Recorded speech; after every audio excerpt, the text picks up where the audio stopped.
This time I'm going to tell you who all the different players are that have a role in charging infrastructure. This whole field is essentially still a greenfield situation, so everything is still possible. But the roles that need to be filled are becoming increasingly clear. What's not so clear is who will fulfill that role and what combinations of role will evolve into the future and how much power will lie with what role. All the more reasons to really understand those different roles. And that's what this video is about. Now, for car makers, this is a strange new territory.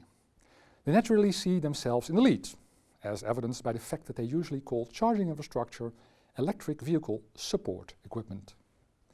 In reality, they have no say over most charging locations, and EV drivers want to go and use them all, right?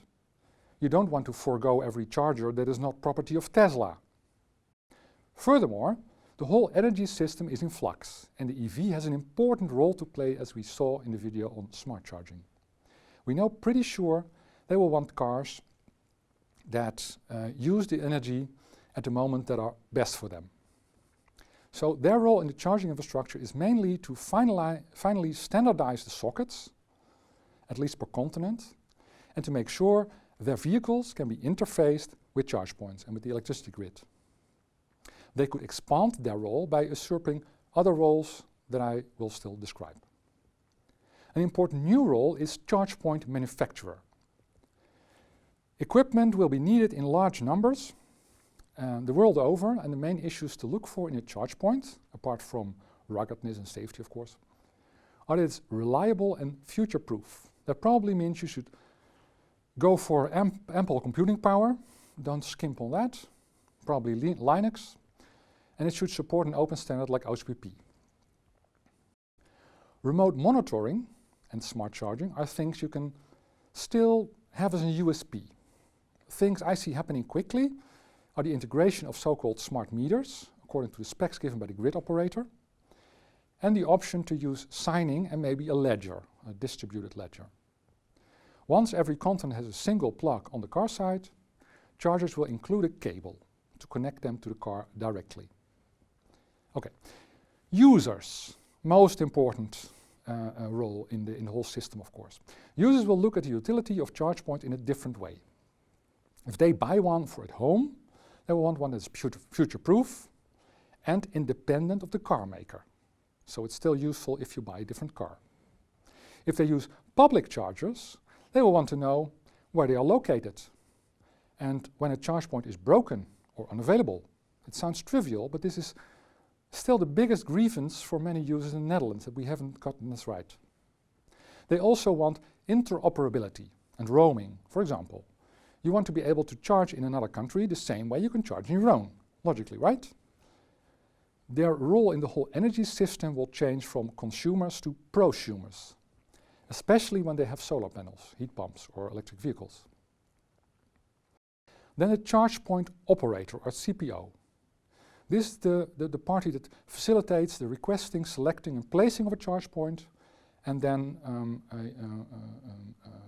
exploits it, how do you say that, does the maintenance, all that sort of stuff. They can also offer remote assistance and repair. If multiple people can use the charge point, the CPO can make the availability of the charge point known on websites, and he can facilitate authentication, metering, billing. An interesting new function, by the way, is saving money by facilitating smart charging. There are multiple variables that can be optimized on, namely when you do smart charging: grid congestion, voltage, and frequency. To do this properly, the CPO must be able to communicate with the user, the mobility service provider, the local grid operator, the national grid operator, the energy producer, and the aggregator. So a lot of communication going on there. The open standard OCPP helps the CPO to keep the charge point hardware interchangeable, and the open standard OCPI facilitates roaming and communication with the other parties just mentioned. We talked about e-mobility service provider before.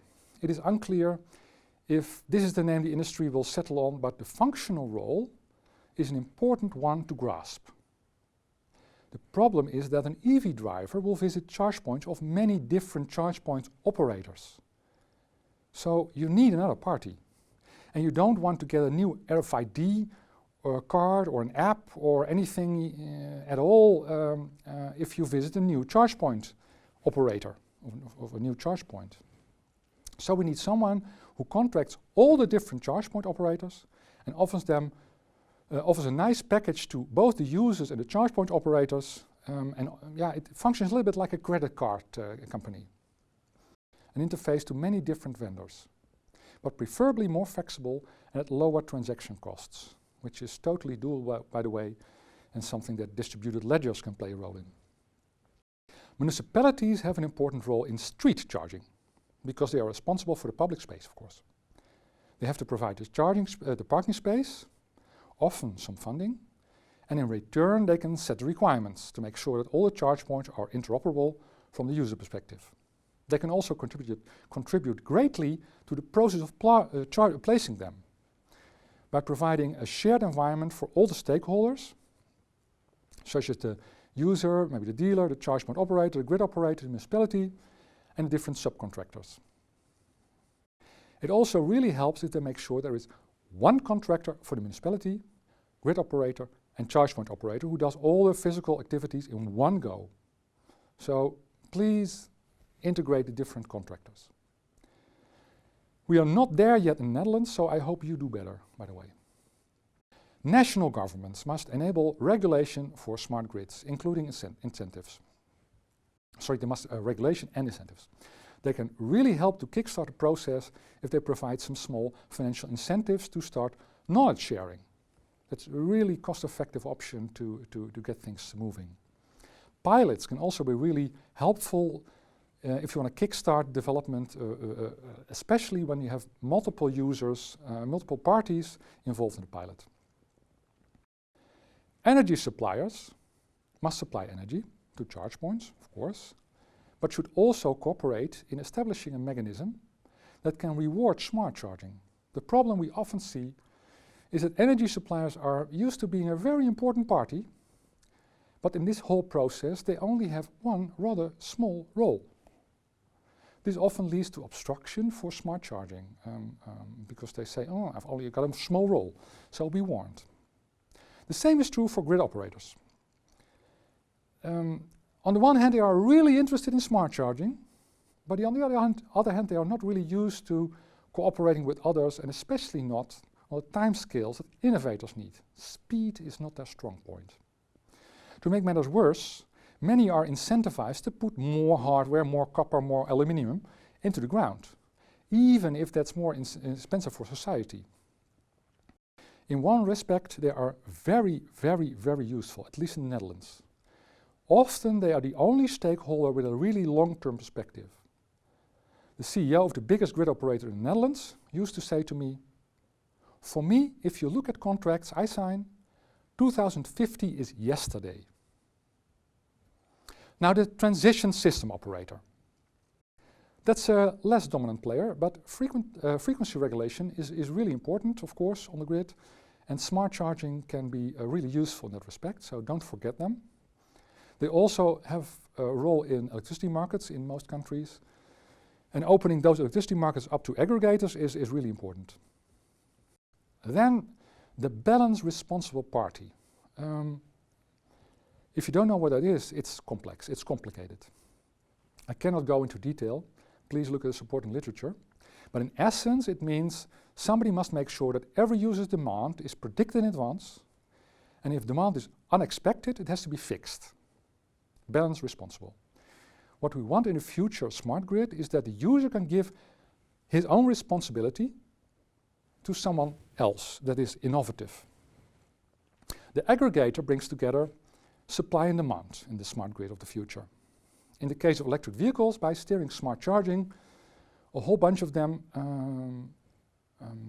and thereby, basically they are creating a large buffer for electricity grid from electric vehicles. I cannot stress enough that opening up this new role to innovative startups is going to be extremely important for the efficient deployment of the renewables. Charging infrastructure is one of the first big developments for grids in over a century. We are using it in connection with internet technology in order to move towards a decentralized, bidirectional smart grid. This creates big shifts in the role and requires removal of a lot of antiquated regulation and the introduction of new open standards. But if we do it right, we can democratize our energy system and move towards clean and abundant energy for all at a lower price. Thank you.